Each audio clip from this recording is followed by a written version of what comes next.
Ladies and gentlemen, let's get ready to rumble!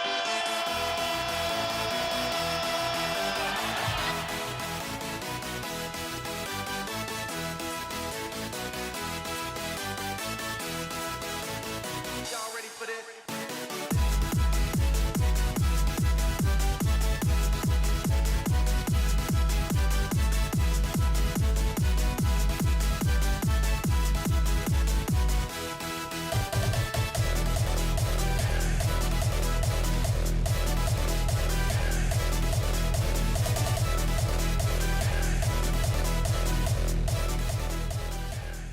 All right, average Jocks fans, we have a wrap-up episode this week. We don't have a guest. It's just Adam and myself. We're going to wrap up the rest of the 2022-2023 season. So, Adam, obviously the Vegas Golden Knights, for anybody who isn't living under a rock, have won the Stanley Cup, defeating the Florida Panthers in 5 games in that deciding 5th game by a score of 9-3. That's pretty decisive. I feel like we were both wrong. We were both pulling for the Kitties. And the Kitties, unfortunately, had to bury their poop in the sand because that was brutal. Yeah, unfortunately, I had to retire the Florida jersey in the background. Only up there for 6-7 weeks. But it was surprising, to be honest with you. I didn't think it was going to go out like that. I honestly thought they were going to go out swinging. I thought it was going to be 7 games, 2-1 games, for sure. 3-2 games. Well, especially after taking on Boston in the first round, and Boston setting a NHL record for the most dominant season ever played. They took them to 7 games, won. They take on arguably the second best offensive team in the Eastern Conference with Toronto, and won. They take on arguably again one of the top teams in the Eastern Conference, Carolina Hurricanes, and won. I feel like what did them in was that week off. Yeah, 100%. I feel like they were riding a high and then just hit a wall once that week came. Whether they got in their own heads, watched too much tape, maybe they got the Vegas flu. I'm not sure what, but they just did not look like themselves. And I mean, they made Vegas look amazing in the process. And I don't want to take anything away from Vegas because they're a good team, but I feel like if maybe there wasn't that week off, I don't think you would have been seeing 9-3 games. I don't know if, I think maybe this could have went to 6 or 7. I don't know. I feel like these playoffs this year were weird. Controversies in the first round with Leafs fans versus Wes McCulley. Some weird suspensions, some weird calls, some weird non-calls. I don't know. I just feel like these playoffs were weird. And I also feel like they went by very quickly, even though, a few series went to 7. I don't know. I just feel like you blinked and it's done. Yeah, I agree with you going. I felt like it went by fast, but I feel like this is one of the latest playoffs that's gone in a while. Like you said, couple series go to game 7. And honestly, the Wes McCullough thing, I never really noticed it until I was watching on Saturday. I was watching game 3. Was it game 3? Yeah. No, when they lose in overtime. No, game 4. My bad. So game 4. It was game 4, and it was 6-on-4 for Florida. Vegas guy blocks a shot from Vegas. His stick breaks, and Wes McCullough just blows the game dead. No reason. And I get it, the whole the shit's rigged. I know, I fucking hate that. But you know what? He had no reason to blow the game dead, and that cost Florida that minute Momentum. 4 seconds. Yeah. They were buzzing, and then a guy blocks a shot, his stick breaks, so now you're down to pretty much 6-on-3, and Wes McCullough just goes, "Hey, here's my whistle. I'm gonna blow it." It was a little odd. I mean, it doesn't fucking matter what ref is reffing for Toronto, they're always going to blame the refs before they blame their own fucking 100%. team. So, and I think too, you got to give a lot of props to the goaltending in Vegas. I think no one expected that. I mean, Jonathan Quick was a healthy scratch. Well, for sure. And I feel like all year they had like, or I don't want to say all year because Logan Thompson carried the weight of that team for a while, but they had to have next man up mentality. Mm-hmm. But they've almost had that the entire time that the entire 6 years they've existed. You know, they had Marc-Andre Fleury, and then he almost became obsolete. Robin Leonard comes in, and then Logan Thompson comes in, and then Laurent Brossoit comes in, and then Aiden Hill comes in. They acquire Jonathan Quick. He came in for a bit. Like in the first year, they also had like Oscar Dansk. They had Maxime Legacy. Like they just had so many goaltenders play in their short 6 years. It absolutely was Subban baffles there? me.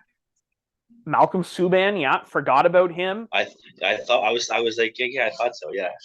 Like they've had a lot of goaltenders carousel through in 6 years, and I don't know. Like they've it doesn't matter who they threw in nets. It seemed like whoever they put in nets was having a hot streak, and it worked out well for them. And that maybe brings up my first off-season question, where teams that are looking for goaltenders, it's Winnipeg's made it clear that they're looking to change the core of their team. They feel like the Scheifele, Hellebuck, maybe Wheeler core is done. They're going to try and move on from that. So Dubois as well. Our team's going to swing the fences out of Connor Hellebuck. Fantastic goaltender, one of the best goaltenders in the league. Yeah. But after seeing what Vegas has done in 6 years with next man up mentality and looking at deep teams, do you say, hey, let's just go get a good goalie? We don't need a great goalie. We don't need an elite goalie. Let's go get a good goalie, or even two good goalies, a 1A, 1B. Christ, in Vegas's case, two 1B goalies, and let's just roll with them, save some money, spend that money to make our whether it's your bottom six or your top 4D or even your top 6D deeper. Like, do you look at that option? And I mean, do you look at that in Ottawa? Because Ottawa just got Andlauer now as a new as a new owner. And do you rock Anton Forsberg and Jesus Murphy? Who's Samsonov? Who? Not Samsonov. Sogard. Sogard. Yeah, sorry. Like, do you rock those two and try and spend that money in Ottawa's bottom six or Ottawa's defense? I mean, Montreal as well. The rumors for the last little bit and how much truth there is behind it or not.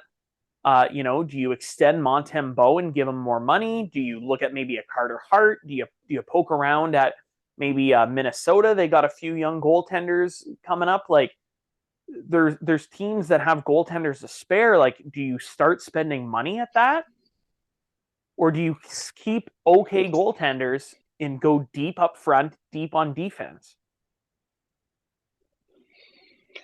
See, if the thing is, it's so tough because Vegas, like you said, 6 years, second time in the finals? Yeah, because they were in the finals in the first year, and then they lost to Montreal as well, and then they obviously won this year.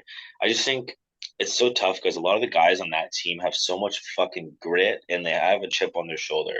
So Hill coming in is obviously a great asset because, like you said, Thomas, Quick, and then Hill. It's just tough because it's like for Ottawa, for example, they can spend that money, but they got to spend the money on the right people. So Fair. if they keep those two goalies, I think, like,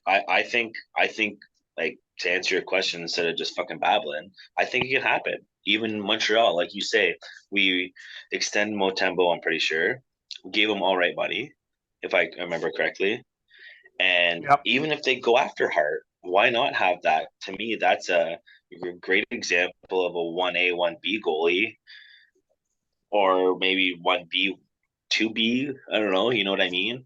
I'm looking up right now. I want to see Vegas Golden Knights rosters, and I want to count how many goaltenders they've went through. So you continue on what you're saying. I just want to count how many goalies they've been through in 6 years.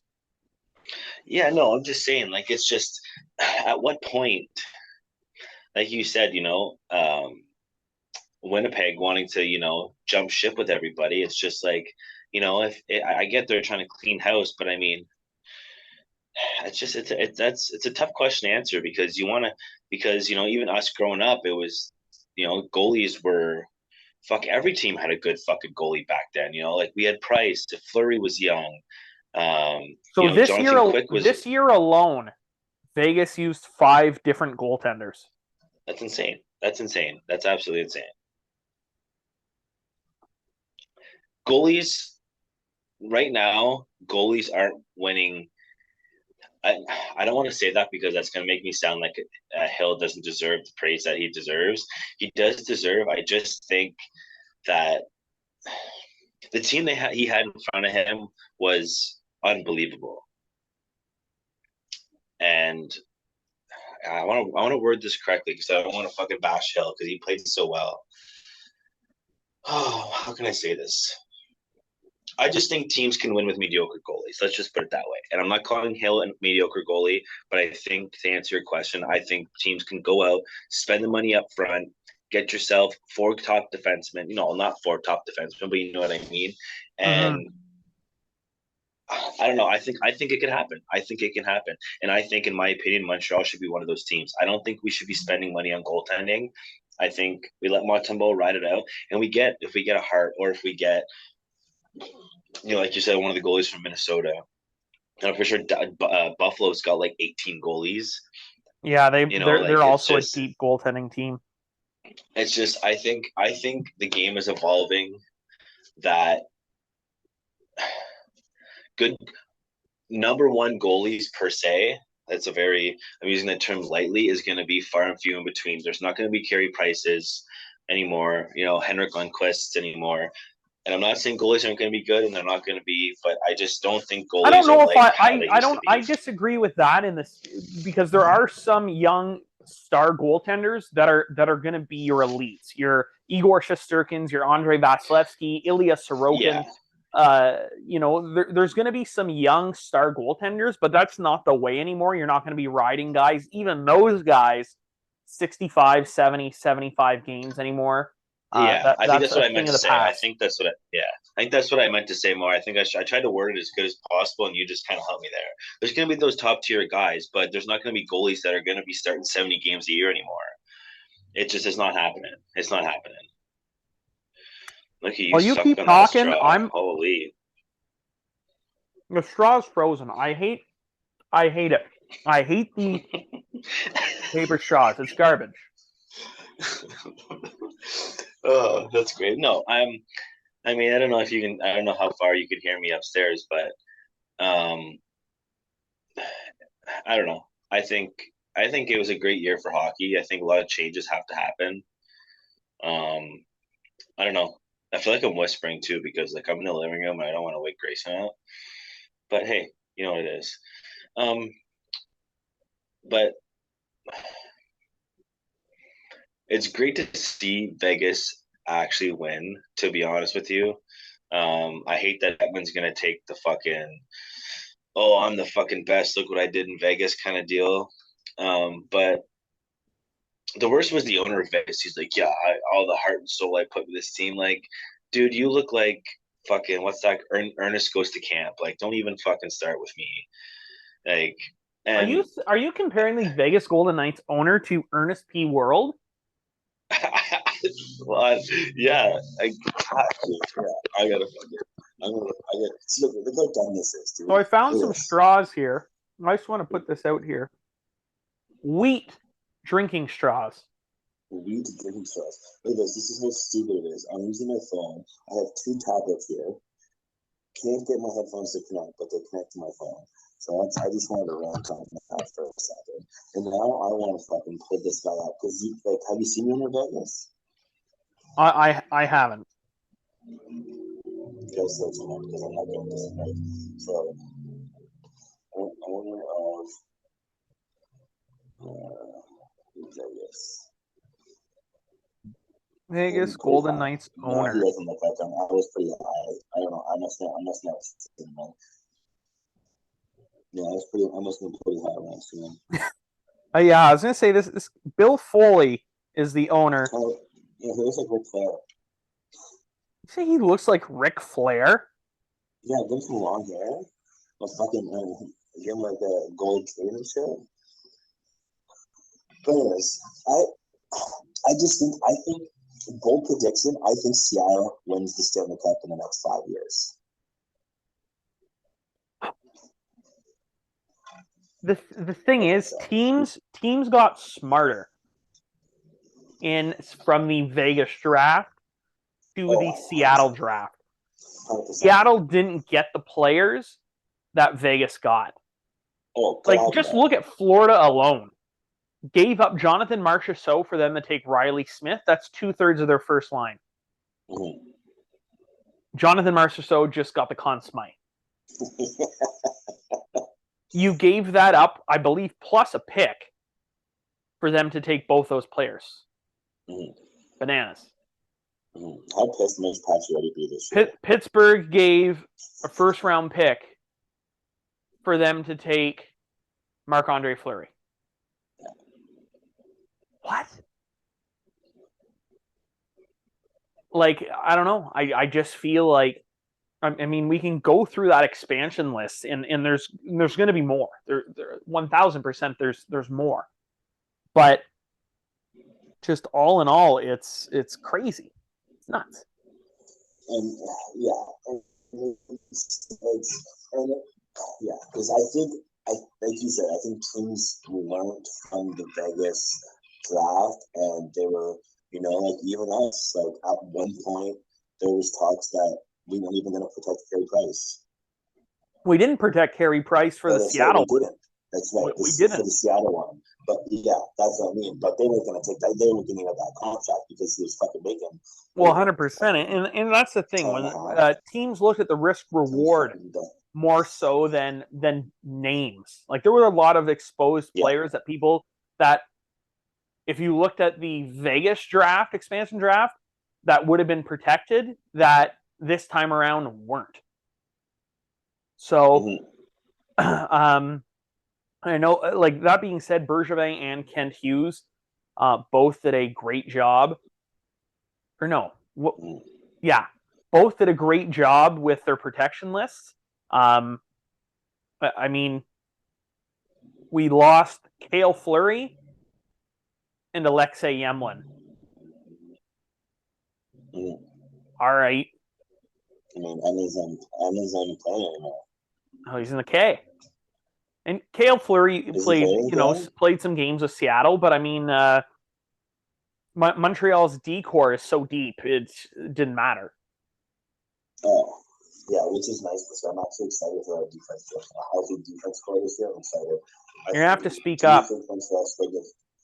Oh, you can't hear me? No. Can't hear me now? No. Yeah, you got to stay right there. Right there. Oh, okay, maybe you just have to talk. It's not my it's my phone. Do you think Montreal still tries to get rid of Edmondson in the offseason? I'm not sure if the offseason is the time to get rid of a player like Edmondson or Savard. I mean, if there's a solid package deal, think about it.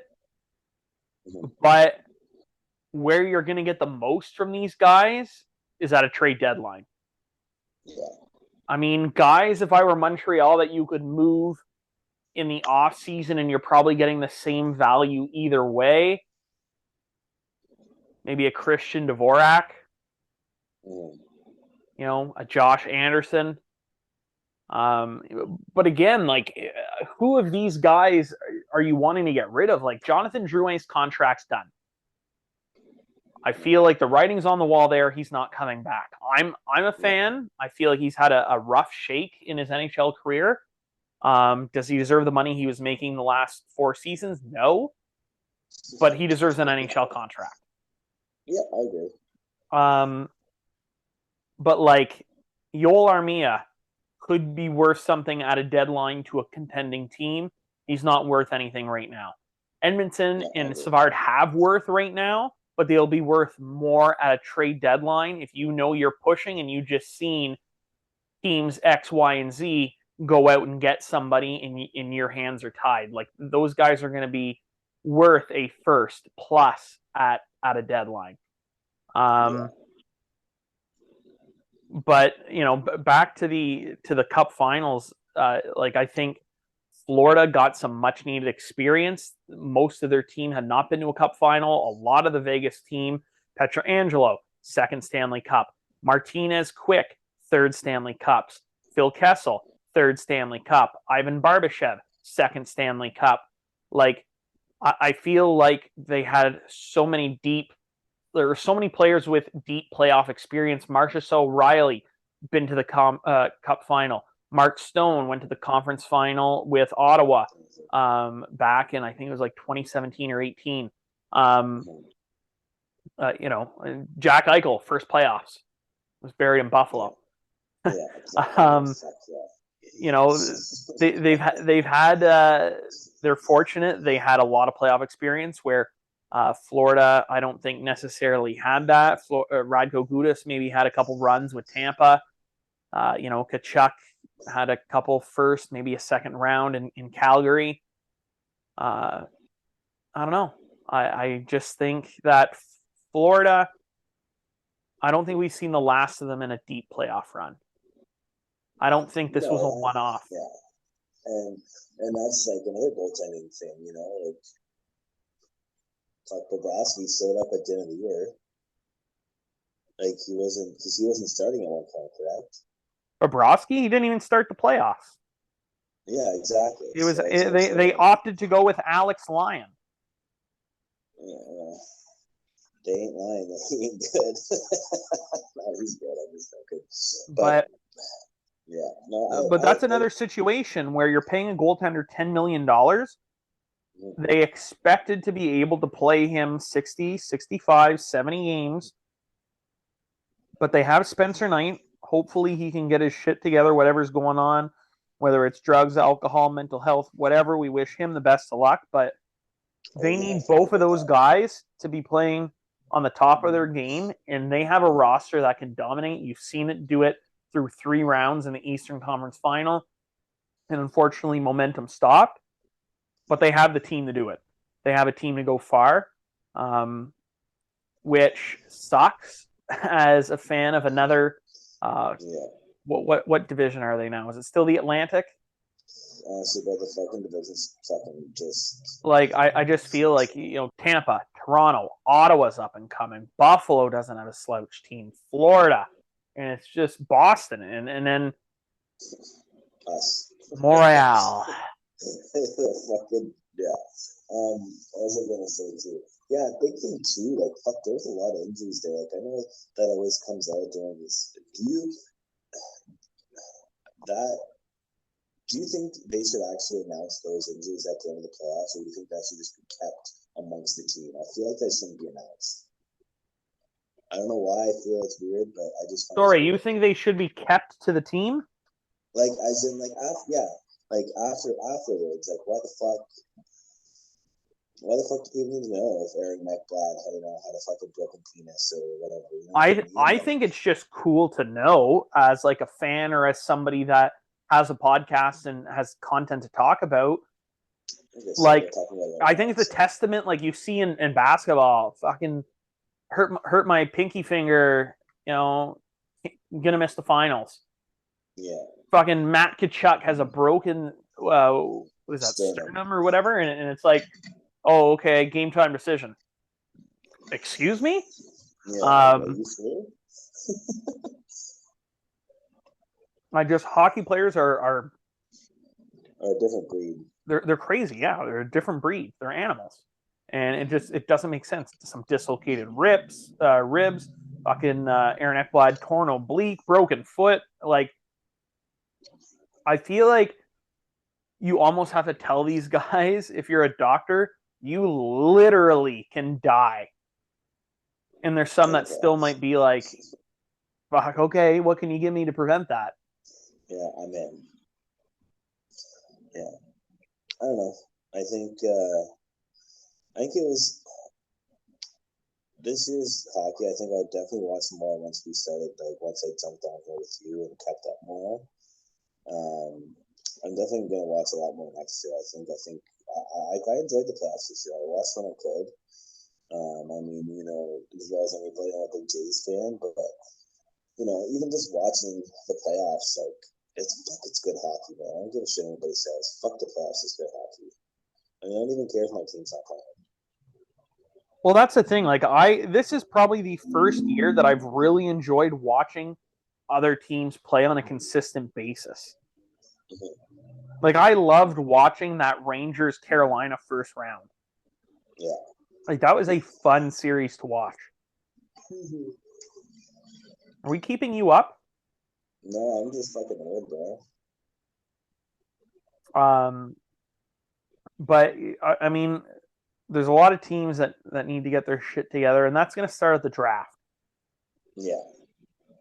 I mean, to me, I don't buy that bullshit that's been going around. Some scouts are getting nervous. Connor Bedard, whatever. I've seen so many articles about that. He's not going to live up to the hype. Piss off. Like, Connor Bedard is legitimate. That's happening right now?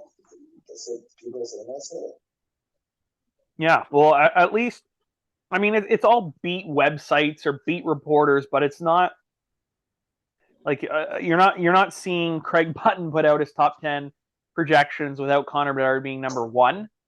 But it's all like those hockey websites that are out there. I can't think of any off the top of my head, but so many articles just Connor Bedard might be a bust. Connor Bedard's overhyped. Scouts are saying, and it's like, I would love to know which scout and for which team. Yeah, I still have for fucking doing it. Probably have fucking call side. We can't hear you again. Oh, can you hear me?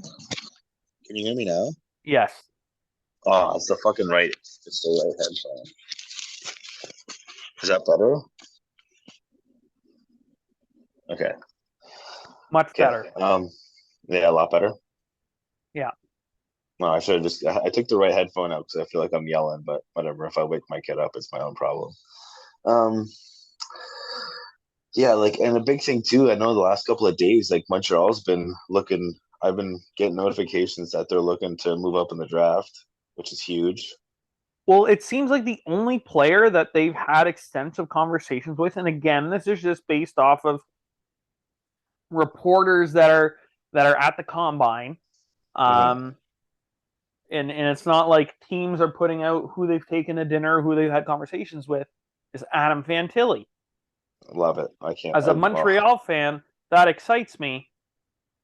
As any of the four teams ahead of them, okay, we're not even going to say four. The three teams ahead of them, because there's absolutely no way in hell four teams pass up on Connor Bedard, even if scouts are right, Connor Bedard bust. There's no way that Anaheim, San Jose, Chicago, fuck, who's the other one? Columbus pass up on Connor Bedard. That's not happening. It's not happening. It's not fucking no. Absolutely not. I want to know. I want to see if how much time do they have? 3 minutes for a pick? No, a minute. Something like that. Yeah. Yeah. See how long. But having been to the draft last year, it's more like 5 to 7 minutes. Yeah. Okay. Over under a minute and a half to let them pick. But no, I'm excited for the draft. I'm going to watch the draft this year for sure. I mean, we look at the splash Montreal made last year. So yeah, I mean, I was lucky enough to be at the draft last year, like in Montreal. Mm-hmm. Crazy experience. If anybody has the opportunity to go to a draft live, do so. So much fun. Crazy. But nobody there expected Slafkovsky. And I even called Uri Slafkovsky. But just the way Shane Wright came in, the way everything was hyped up before, I don't know. Like, there's no way in my head that I see a team passing up on Connor Bedard. It's not happening. It's not happening. So then you shift to Anaheim.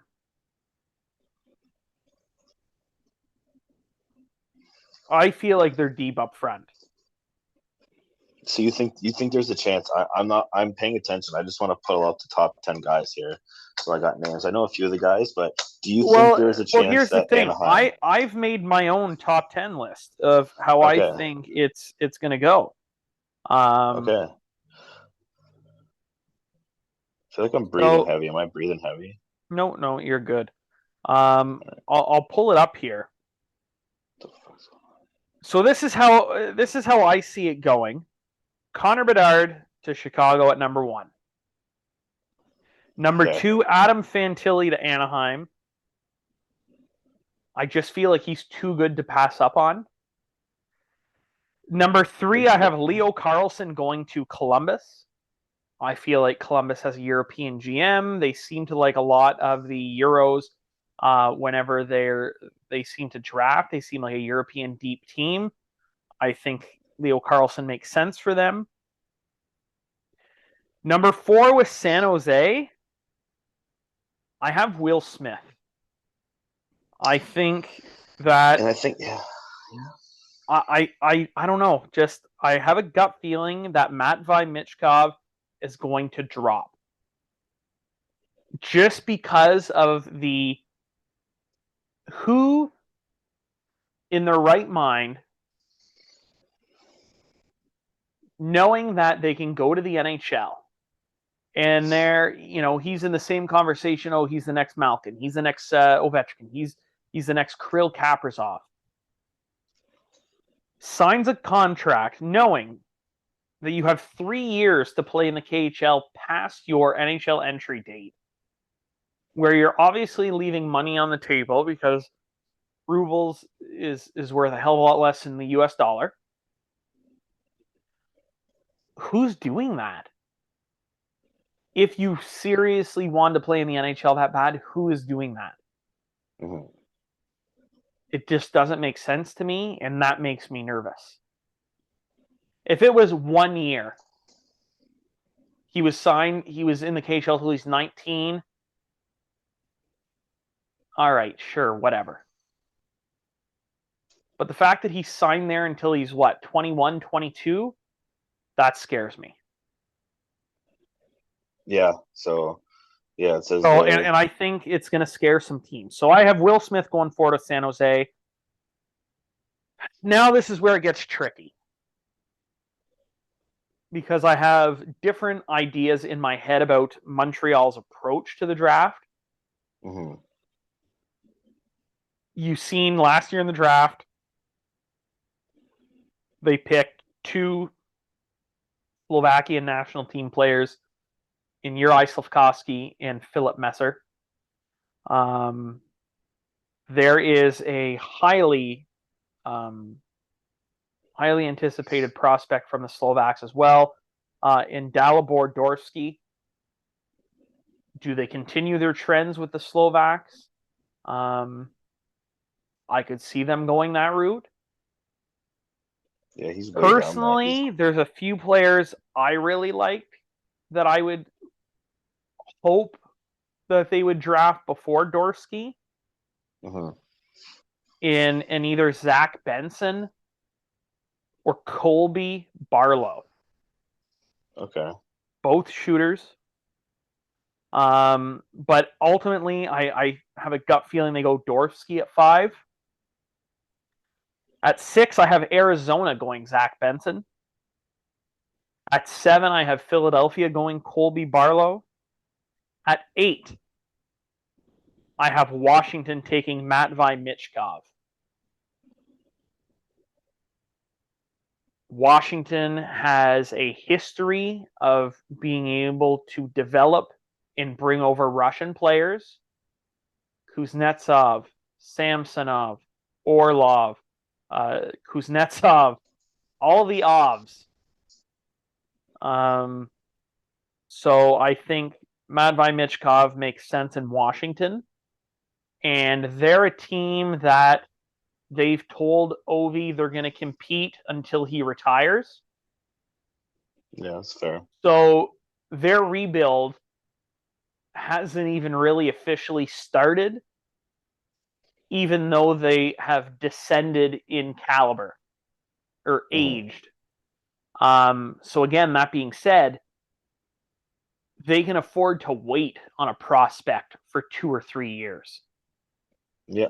Because Ovi's not going to retire until he breaks Gretzky's scoring record. Yeah, but I think once he does, he's done. I don't think Well, he'll play yeah, another season agreed, after he breaks 100% the record. agreed. So I think they can afford to wait for a prospect. They're not in dire need, and they're looking for the last piece or two to a rebuild. They're not there yet. So Matvei Michkov being 3 years in the K shouldn't bother them. At 9 in Detroit, I feel like they have some pretty deep prospects on defense. So I think they finally go with a forward and they look at Ryan Leonard. And then at 10, I think St. Louis is the opposite, where they have some pretty deep forward prospects, where they look at defense and they take David Reinbacher at 10. Yeah, I'm looking at these guys talking. Like, I'm looking at their mock draft here, and the guy that you said Montreal was that you would like Montreal to draft. They have him going late. Sorry, which one? Dalibor Dvorsky? No. Where the fuck's his name? Benson? Yeah, Benson. No. Barlow? Oh fuck! He threw a lot of names out at me. Now I'm all confused.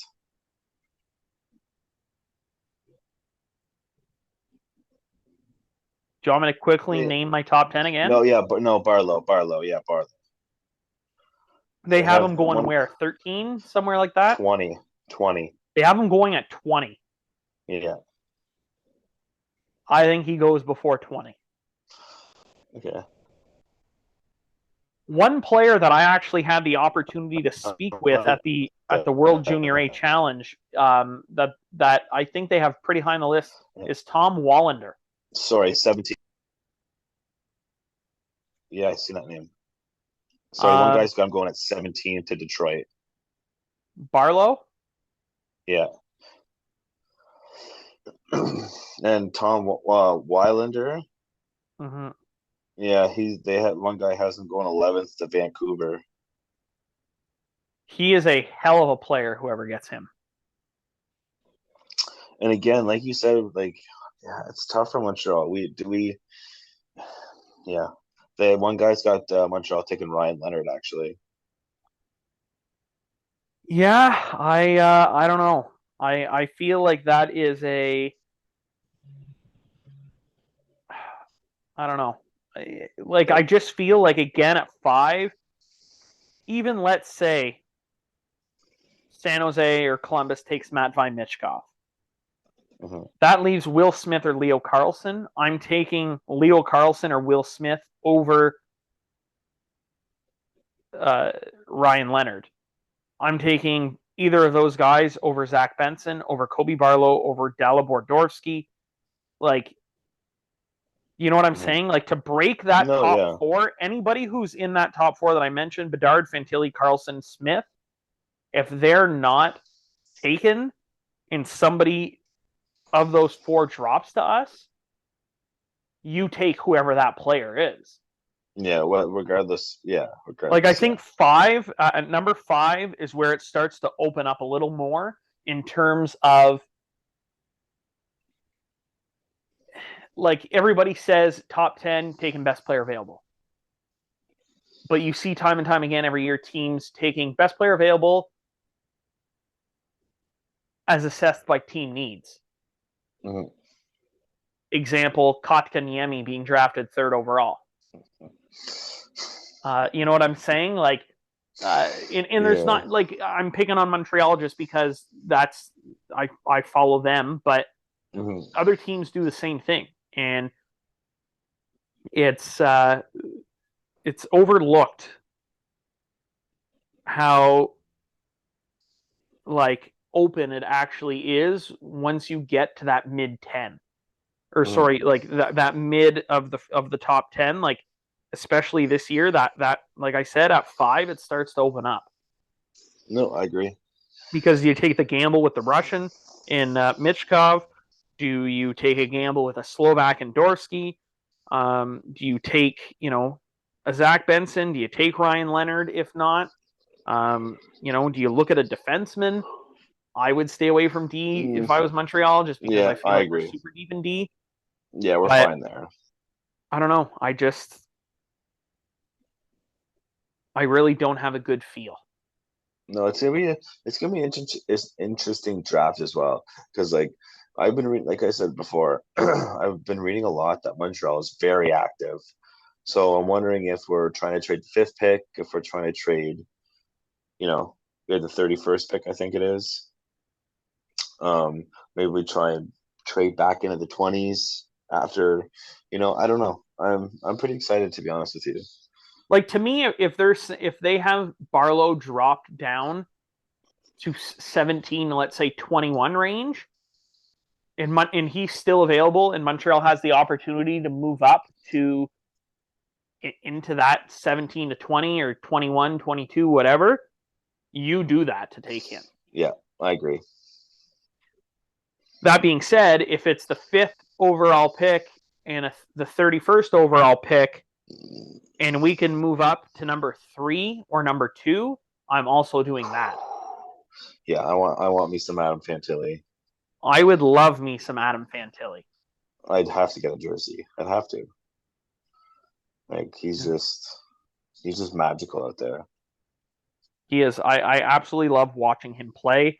I mean, and again, like, we're not really talking Connor Bedard, because to me it's a lock. He's going at 1. And that's all that you fucking hear about. But I mean, I feel like Kyle Davidson gets fired if he doesn't take Connor Bedard at number 1. They will burn the streets of Chicago down, whatever is left of that place. More so than people are already doing in the city of Chicago. Yeah, but that's for fun. This is for hatred. Yeah, I'm really looking forward. Like I said, I feel like the top 4 I named, whether that order changes, I feel like 1 and 2 are almost a lock at Bedard, Fantilli, but whether Carlson drops to 4, Smith moves up to 3, or it stays like I mentioned it, I feel like those 4 are the 4 taken. And then at 5, it becomes a question mark, and a question mark at everyone after that. I just looked at team needs, and that's in potential fits, and I feel like my top 10 addresses team needs. I mean, it makes sense, but what do I know? Mm-hmm. You're talking to me on a Thursday night. Nothing. Oh, my Lord. I just feel like it's a whirlwind. Mm-hmm. Like, I just feel like time has moved so quickly in the last few months. Like, really, all of 2023 almost seems like a blur. Yep. Almost seems like a blur. I mean, hey, man, we've had a good first season of the podcast, so we can't complain too much. Season wraps up in September. Season two starts at the end of free agency when camps open up. So we still got some summer. We got to cover some free agency stuff. Probably some more hirings, firings, and buyouts. Our versions of Lions, Tigers, and Bears. Yeah. But we have some great guests lined up. Eddie Lack, Zach Foucault, John Morasti, amongst others. It's going to be a good summer. I'm looking forward to it. We're definitely going to get some Friends episodes in there. We need to there's a couple guys I need to get back on the pod, just because they're so interesting in their takes. Obviously, love having Coach Adam on. I would love to get Evan Lefebvre back on. He's always good for like 10,000 hot takes per episode. And then obviously your brother Josh. Like there's definitely some buddies. My buddy Nikki Atkins, Sens and Seven. Yeah. Shout out to Nikki Atz. That's another guy with a lot of hot takes. Give that guy an A, bud. Give that guy an assistant captain. Yeah. No questions asked. Yeah. But no, it's going to be a good summer, and I know we discussed keeping this episode short. We just kind of wanted to wrap up, give our thoughts of that Stanley Cup Final, kind of address where our favorite team, the Montreal Canadiens, were going to go, or where we felt they're going to go in this first few weeks of the off season. Buyouts are coming soon, so I think the buyout question is probably a good question to wrap up with. And we'll only discuss Montreal because, I mean, we're not going to go through all 32 teams. But with Montreal's buyout, who do you think the most likely candidate is? I will give you 4 options, and you tell me who you think the most likely buyout option is. So A, I will give you Mike Hoffman, 2 years left remaining on his deal. The second one I will give you is Yoel Armia. The next one I will give you is Chris Weidman.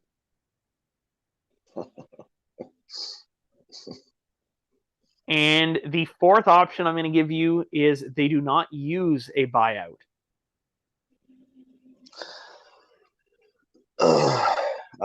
Fuck me. I think they know it's gonna happen. And I mean, the easy answer is Chris Weidman, because I fucking hate that guy. My God. Yes, but the question isn't who you would buy out. The question is, who do you think they will buy out? Mike Hoffman.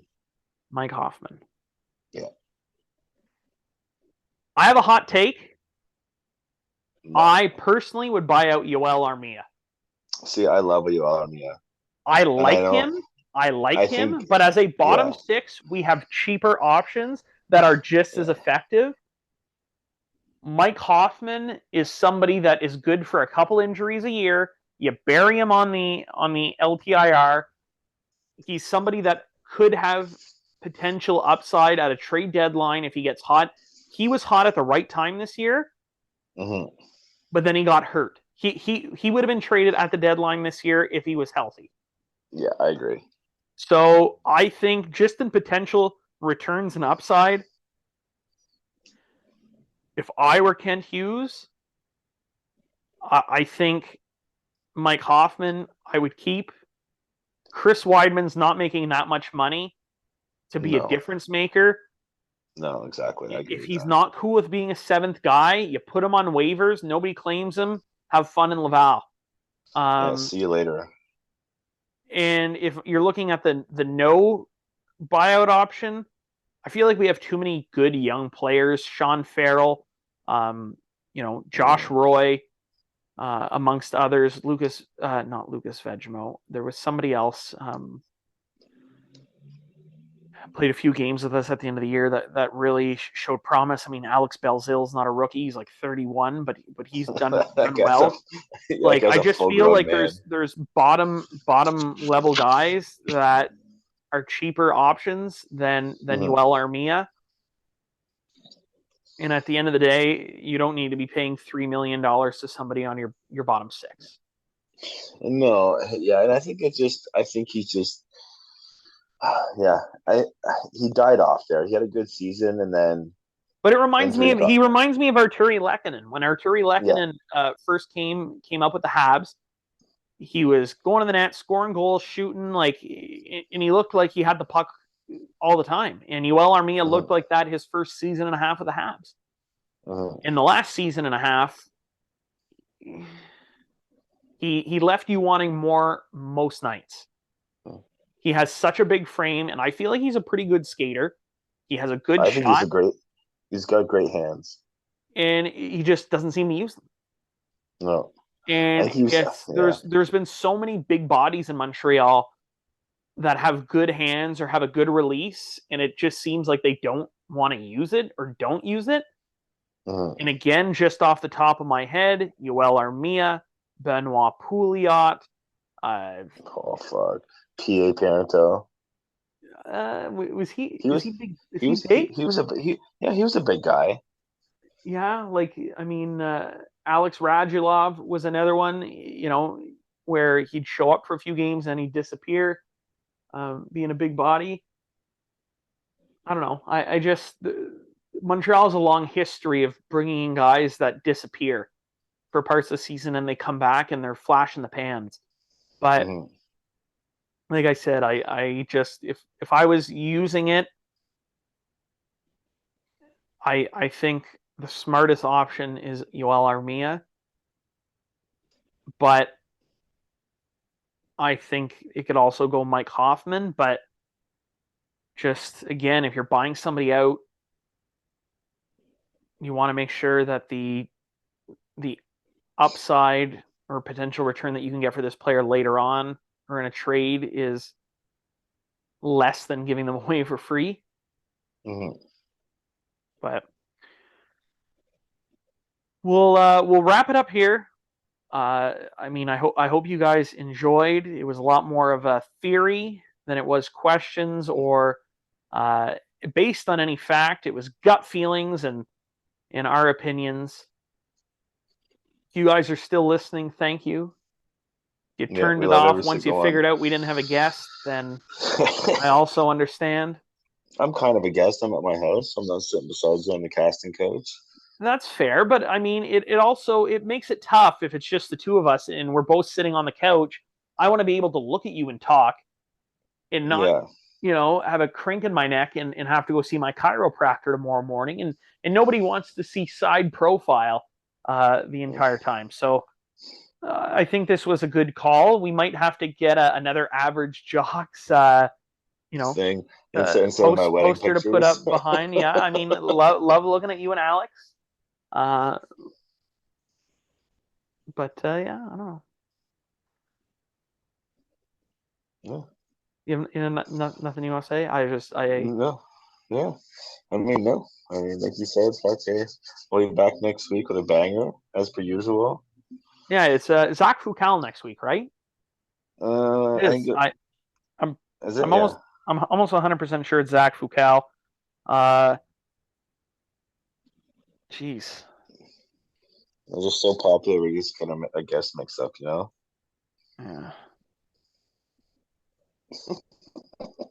Jeez. No, Zach Fucal is the week after.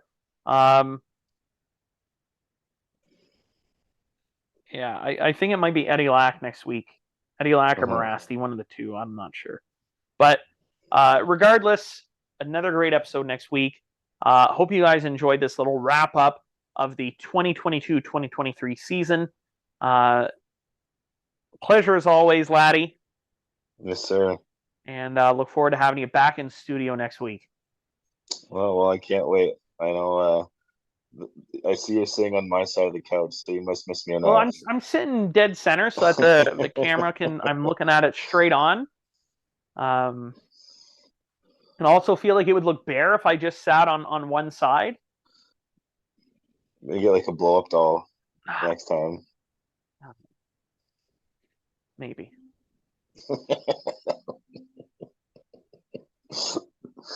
Oh, fuck.